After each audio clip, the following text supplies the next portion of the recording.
Alors on va aller un petit peu plus loin maintenant dans les fonctionnalités du Smart IDE.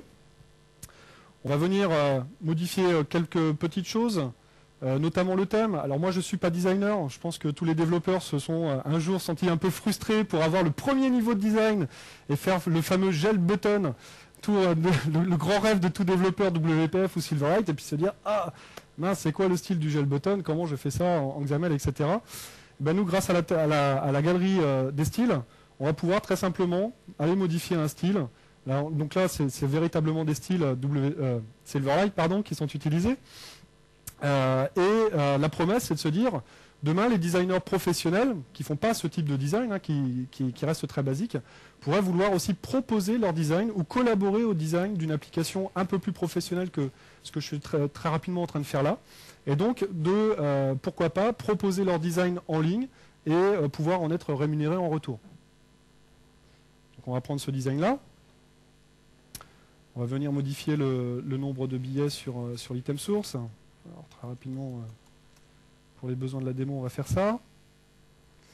Et puis, on a d'autres capacités, notamment le perspective 3D qui est arrivé en Silverlight. Alors nous, on a fait un petit truc un peu toujours dans l'esprit WYSIWYG.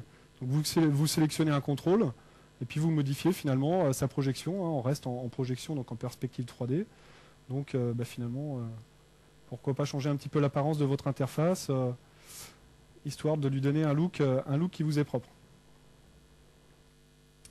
Et puis on va rajouter un petit peu d'interactivité à tout ça. Donc on va créer une commande. Donc sur le clic d'un bouton, on va vouloir que se déclenche un processus. Donc tout simplement, je vais sélectionner alors le bouton, mais avant ça, je vais quand même rajouter un petit contrôle pour dire vous êtes bien parti, pourquoi pas. Ça va aider. Et donc on va lui donner un nom à ce contrôle, puisqu'on va mettre du code qui va s'adresser à ce fameux contrôle. Donc on va l'appeler GoText, pourquoi pas. Go, je suis parti. Je vais donc rajouter un événement sur le déclenchement d'un clic sur mon bouton. C'est un petit peu comme ce que l'on connaît dans les environnements RAD. On va venir ici choisir l'événement s'il existe, ou créer finalement la commande si elle n'existe pas. Donc hop, on désire partir. Lorsque je vais cliquer sur Go, sur le bouton partir, je vais effectivement exécuter la commande Go. Puis je vais passer les paramètres. Alors là, on rentre des paramètres. Vous avez un wizard de création de vos paramètres. Vous retrouvez ici des types .NET, puisqu'on est en développement C#. Ce que vous verrez tout de suite après, c'est du C#. Et puis un petit texte. Alors, qu'est-ce qu'on peut mettre? Bon voyage. Allez. Le fait de rajouter cette commande va créer finalement le squelette du code. Alors là, il y a un petit parsing, il y a pas mal de traitements qui se passent. Et donc, ce squelette de code, vous allez pouvoir y mettre le traitement que vous souhaitez pour votre application. Et c'est comme ça que vous allez coder le comportement de l'application. La deuxième démo que je vais vous montrer, c'est une application un peu plus fournie. Il y a beaucoup plus de code, beaucoup plus d'interactivité. Et vous verrez que finalement, suivant le template que vous prenez, vous n'êtes pas limité, puisque là, pour le coup, c'est le développeur qui va pouvoir s'exprimer. Donc on va simplement venir modifier la propriété du contrôle texte que l'on a posé tout à l'heure, en lui donnant le paramètre passé par l'exécution de cette commande, et donc le fameux paramètre destination. On sauvegarde ce projet, et puis on le redéploie, tout simplement. On va venir tester cette mise à jour, cette modification. Et donc encore tout simplement, il s'est souvenu que j'avais déployé la première fois sur Azure, donc on continue, ok. Je continue de déployer, je vous laisse compter jusqu'à 5, a priori on croise toujours les doigts, a priori ça fonctionne toujours. Et on retrouve mon application mise à jour sur Windows Azure. Donc là, en 2 déploiements, j'ai fait ce que hier on n'a pas pu faire dans la session plénière. Bon, c'est juste le petit clin d'œil au passage. Les contrôles sont réactifs, et puis effectivement, vous avez bon voyage derrière le clic bouton. Alors, ça n'a l'air de rien. La petite particularité en fait de l'exécution de ce code-là, c'est qu'il n'y a rien déployé sur le client, si ce n'est la partie Silverlight. Donc tout le traitement est exécuté sur Windows Azure. On conserve l'élasticité sur le traitement de l'application. Et ce traitement de l'application, ce n'est pas vous qui avez dit je vais utiliser WCF RIA Services avec du full duplex et la callback qui met à jour mes contrôles, etc. Tout ça vous est abstrait par la fondation Cyclone pour Azure et pour d'autres plateformes. Et simplement, vous êtes venu coder le traitement, l'exécution d'une commande qui, elle, justement, s'exécute sur Azure et le client Silverlight s'exécutant sur votre poste va pouvoir discuter, en fait, de manière tout à fait logique avec ce traitement sur Azure. Alors, quelles sont les contraintes, quels sont les bénéfices? J'y reviendrai par la suite. Le gros bénéfice pour les éditeurs de logiciels qui souhaitent utiliser ce Smart IDE, c'est que simplement la propriété intellectuelle ne descend pas sur le client. En quoi c'est important? Comme vous le savez, les applications Silverlight, on peut aller introspecter le code qui est à l'intérieur. Donc, pour protéger sa propriété intellectuelle, c'est un petit peu moyen comme programming model, à part obfusquer du code, ce que l'on fait aussi par ailleurs. Mais en tous les cas, le code descend effectivement sur l'application client. La contrainte, c'est quoi? C'est que dans ce modèle-là, vous êtes obligé d'être connecté finalement pour exécuter le code sur l'application, sur Windows Azure.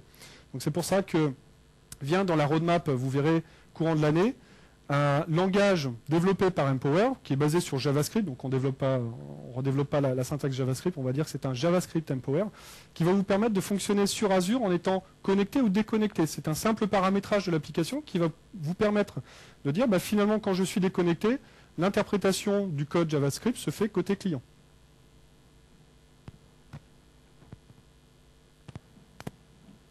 Ok, alors passons maintenant à un exemple un peu plus fourni. Donc on va charger un projet depuis le Smart IDE et on va prendre la calculatrice dans les nuages sur lequel on a déjà fait un petit peu de design. On a mis les différents composants, on a mis la logique derrière et puis je vais vous montrer en fait un petit peu comment tout ça s'exécute. Donc un logo, des images, des boutons, etc. Si on va faire un tour dans le code XAML, qui est synchronisé avec le designer, donc vous pouvez très bien modifier le XAML, revenir dans le designer, vous verrez vos modifications. Ça veut dire quoi? Ça veut dire que si vous aimez Blend et que vous trouvez le designer encore trop limité pour sa première version, faites comme nous, utilisez Blend. Mais par la suite, on espère qu'on aura atteint un niveau suffisamment riche tel que Blend le propose. Mais en tous les cas, aujourd'hui, vous avez la capacité de venir modifier le XAML. C'est du XAML complètement classique. Si ce n'est qu'on a étendu beaucoup de choses pour permettre effectivement de prendre en charge le modèle asynchrone de communication et les modèles des commandes et bien d'autres choses encore. Donc ici, typiquement, vous voyez que derrière un bouton, quand on va déclencher une commande, on va déclencher la commande push et qu'on va lui passer différents paramètres. Donc là, c'est une collection de paramètres. On va venir donner le type du paramètre et puis la valeur du paramètre qu'on souhaite passer. Et puis s'il n'y a pas de paramètre à passer, c'est un petit peu comme le égal ou l'addition qu'il faudrait que je retrouve. Voilà, le égal, et bien tout simplement, c'est un bouton qui appelle la commande égale. Comment est-ce que cela se traduit dans le code? Donc là, on est sur un template de projet C#.NET. Bien, on retrouve du code .NET C# classique. Alors, ne regardez pas la bonne pratique d'implémentation, c'est un exemple très basique. Donc sur le principe de la calculatrice, elle mériterait d'être encore plus enrichie, d'avoir encore plus de commandes. Mais là, on est capable de faire, on va dire, les opérations basiques et de vous montrer le concept. À vous de prendre en main le Smart IDE et de venir faire une calculatrice scientifique ou une calculatrice pour les programmeurs.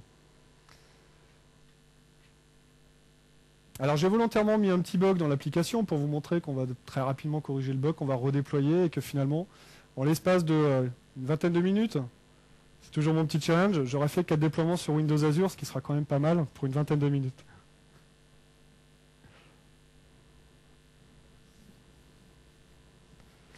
Voilà, donc le petit bug, simplement, il ne se passe rien derrière les boutons. J'ai bien les images qui ont été déployées. Vous voyez, il y a plusieurs images. Mon texte a été positionné en perspective 3D. Tout ça sans une ligne de code. Encore une fois, c'est par le designer, par cet environnement WYSIWYG.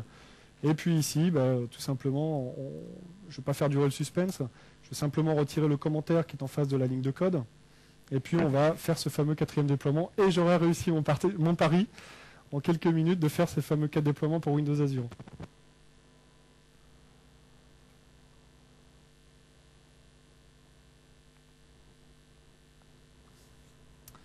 Bon, pari réussi, je pense. Faut vraiment qu'on leur en parle. Ok. Voilà pour la partie de démonstration. Est-ce que vous avez des questions sur le Smart IDE? On va faire une petite prise de questions après ces démonstrations. Je vais revenir sur les slides.